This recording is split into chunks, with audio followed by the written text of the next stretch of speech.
Chicken. I'm sure the dad of Yuan will be fine. Yung mga masasamang damo talagang nakakabang buhay. Back to back, Lola. Indeed. Kung may problema man, sigurado tatawagan naman kagad ni Yuan, di ba?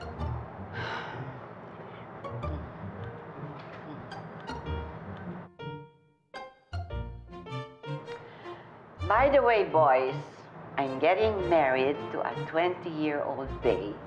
Okay naman sa inyo, hindi ba? Okay po, Lola. Congrats, La. Best wishes po.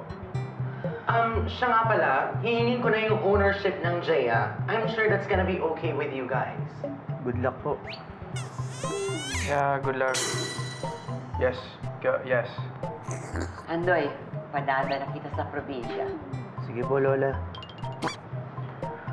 Best of luck, Tol. Regards kay Tita.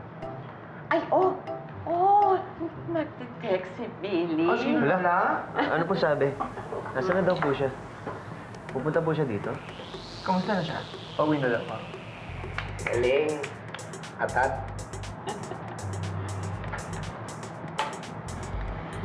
Kayong tatlo, ha?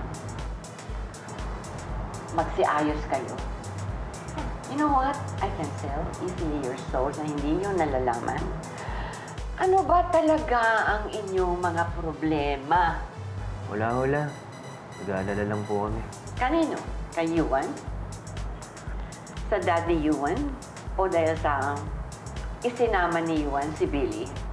All of the above? Parang all of the above, Lola. No, La.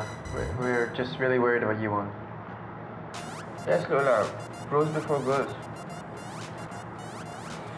Opo, Lola. Nag-aalala lang po kami kay Yuan tsaka sa papa niya. Then that's good.